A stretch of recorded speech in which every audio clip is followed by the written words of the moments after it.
Hi, today we're going to create a rancher setup on Azure, and we're going to do that by cloning this GitHub repository. Have a look. Okay. So I've cloned it here, and I'm going to say create rancher.sh.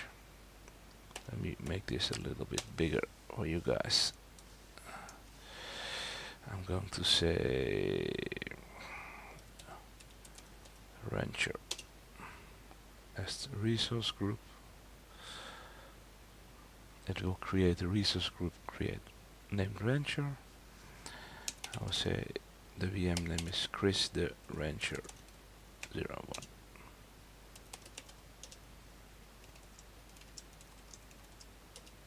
This is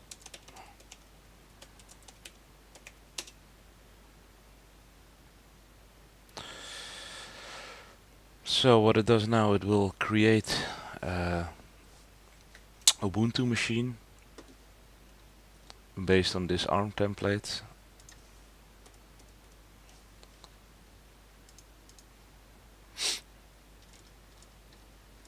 And at the end it will provision this machine with this script, which is in the same GitHub repository. And this only installs Docker and runs the Rancher server. So I will pause for a minute because this will take a couple of minutes creating the machine. So the script is finished now. Let's refresh. Let's see what it has done. It created the resource group Rancher, and it has created the machine. In the provision script you will see it also started a Docker instance called Rancher server, and we have to wait for it to be up. Let's log into this machine.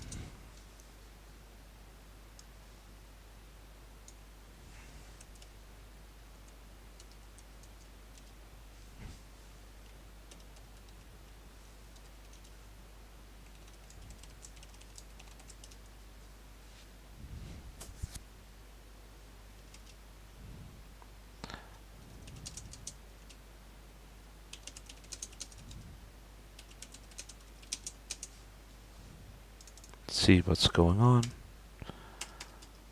It's still starting.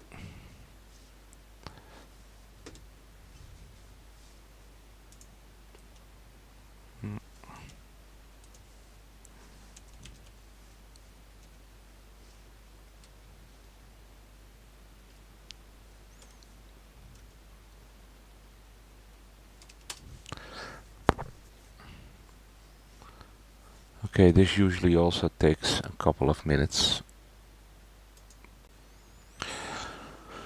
So it says welcome to Rancher. For me it's okay to collect data, got nothing to hide. I will say I will manage my environment. I will say add a new environment,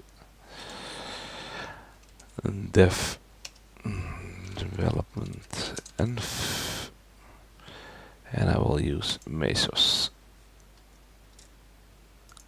Create it.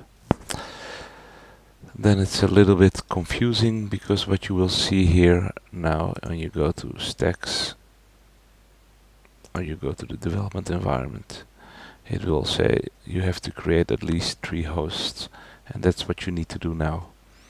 So what you do is you go to infrastructure, host, and you click on add host. This is the URL of your Rancher machine you just created. Let's say save, and we're going to work on Azure. And now we will say rancher dev rancher node 01. I will create even 5 machines.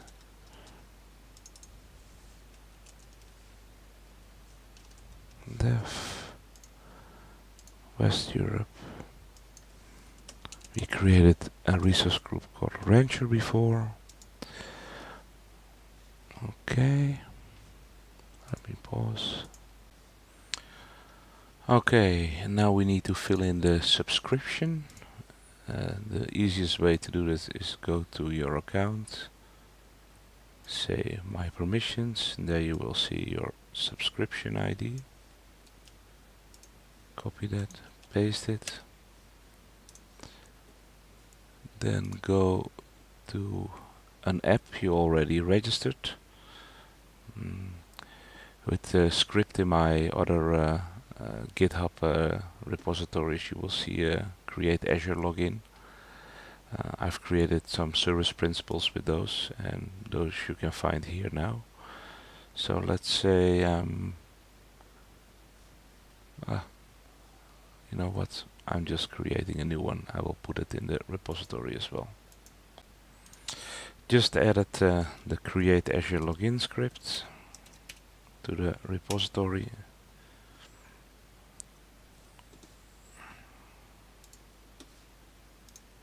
Let's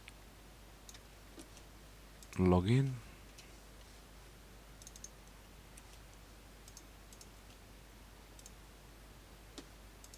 Selecting my account.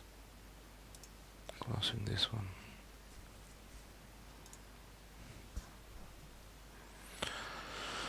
I will say my app is Rancher.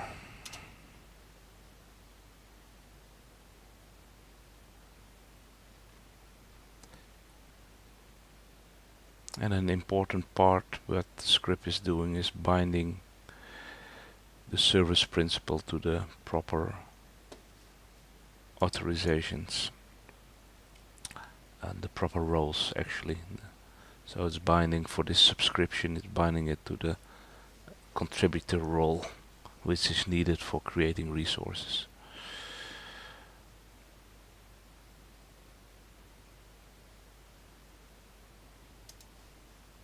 Let's see what happened here.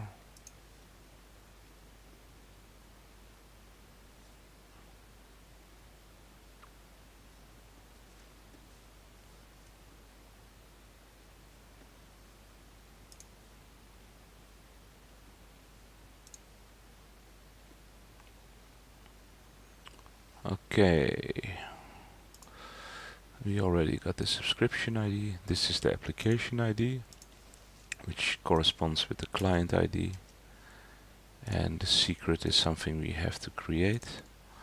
Let's say it's Rancher Dev. Will never expire. Then we need to copy this key, paste it over here.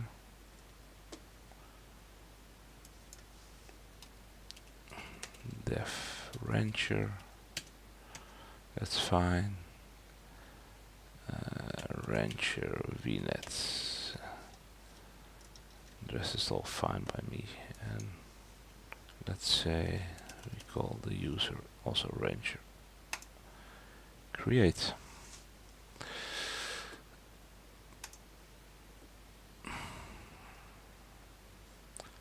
So let's wait till the machines are provisioned. After a couple of minutes you will see stuff appearing. Stuff. In the meantime, while it's creating the host or provisioning the machines on Azure, let's have a look in the resource group. It's pretty cool to see. Go to the Rancher resource group, and here you will see that it created virtual machines, or is still busy creating it. It's creating public IP addresses, network security groups, network interfaces, all stuff you need to run the machines. In the meantime, you will also see this exclamation mark. What you need to do is just create an account.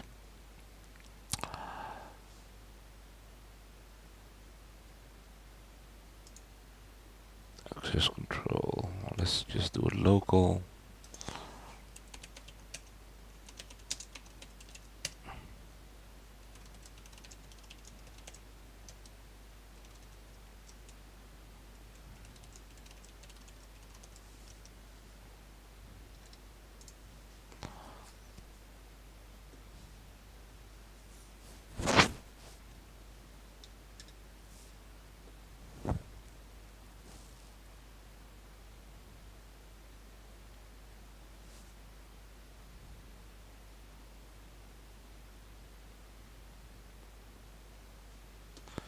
Okay, you will see this thing appearing. When I log out, I need to log in now.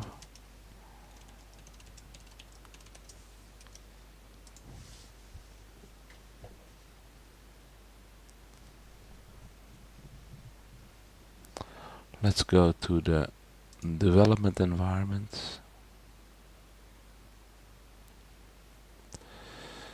And you see I've provisioned it with Mesos.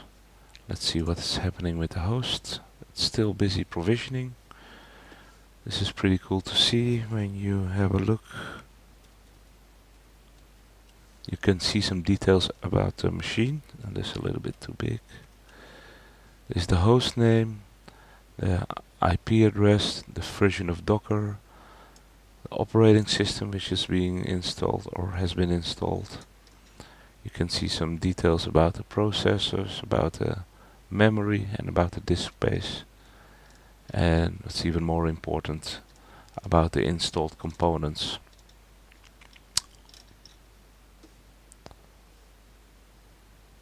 Oh, cool stuff. Let's go to infrastructure.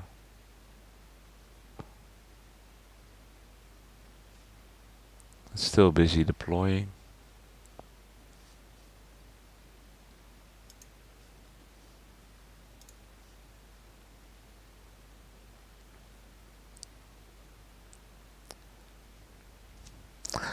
Out of the box you're connected to several catalogs or repositories.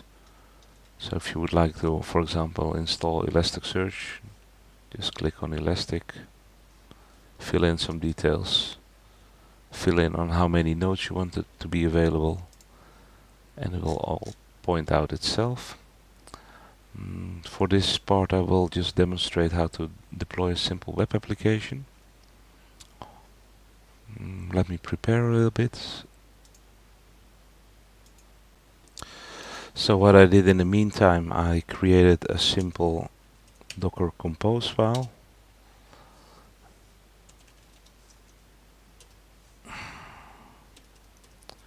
Which is just referring to an image which is on Docker Hub.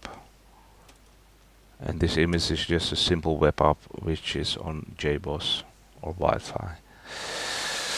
So what I will do is I go to infrastructure, then I say add stack, file web app, my demo web app. I will upload the file.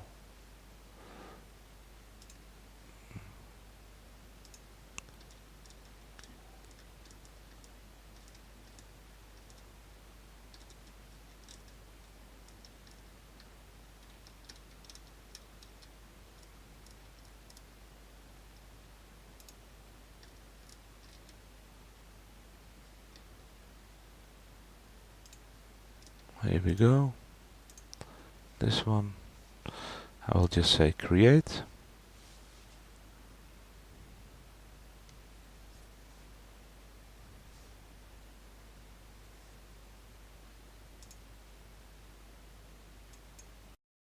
So it's done now. Now I like to expose it as a service so people can actually see it. So what we can choose from is, this is also nice to see. I'm changing my theme to auto, to dark, and I'm going to expose it or add a load balancer here.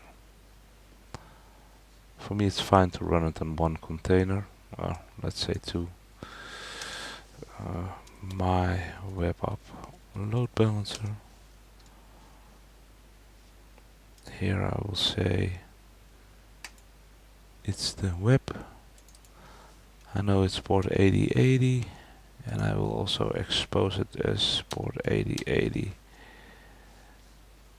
and I can just say create.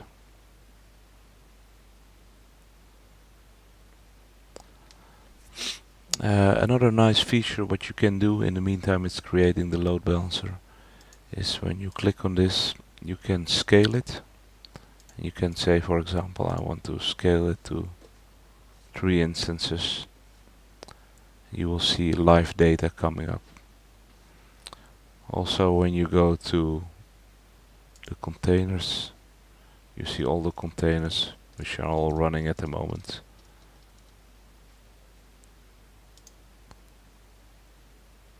And you see it's spinning up multiple load balancers, 2 load balancers.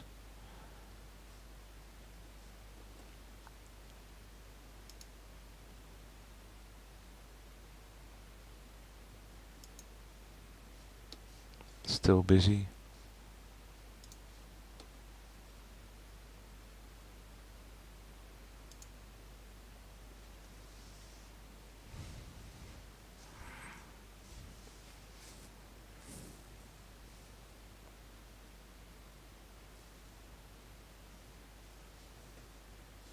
There's no reason for you to wait for this.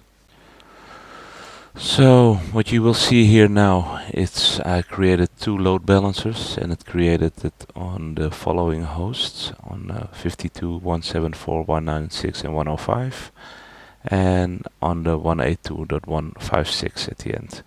So those are actually 2 load balancers are being created.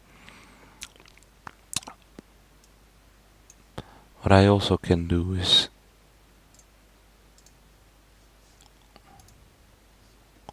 when I edit it, I can also scale it to even more machines if I want to, but let's not do that for now. Okay, when I go to this IP address, for example, it will not be available.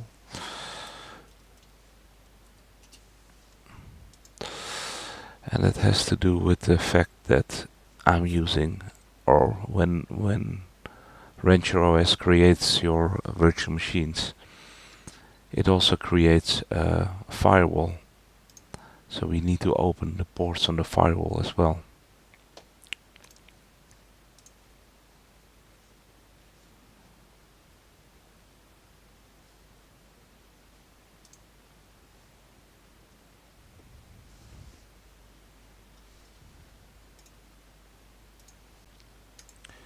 I just realized it might be handy to have a small shell script for you to open the firewalls on all the machines. So you just fill in your resource group name, just the name you want to give it.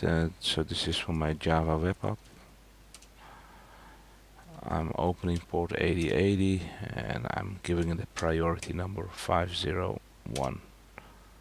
So what it will do, it will iterate all over the network security firewalls within the Rancher resource group and will open port 8080 under the name Java Web App.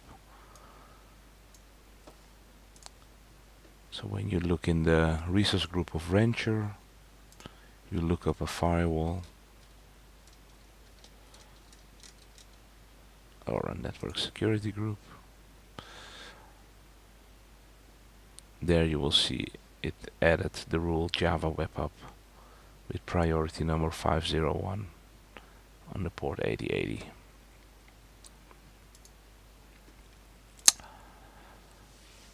So let's see what happened here. Yeah, let's go to the container, have a look at the web app.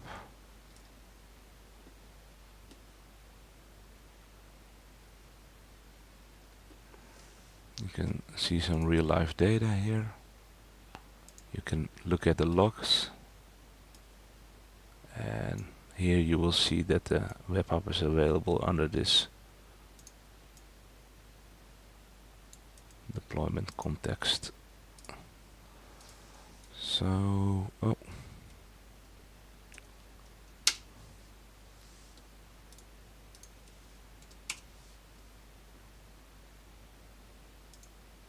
see what happened here. Close. Is it already open?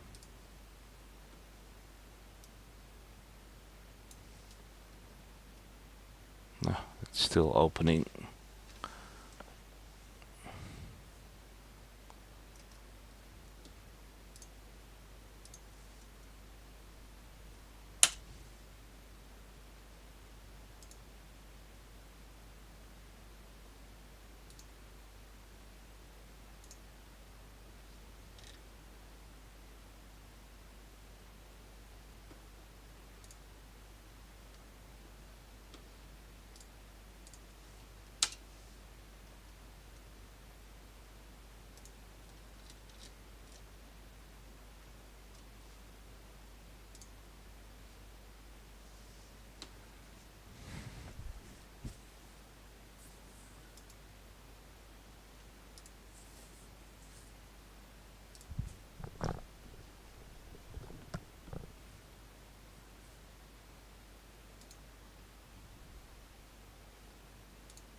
I'm getting somewhere. I now need to go to my deployment context. So let's go back. I forgot it again. Containers. View logs. There it is.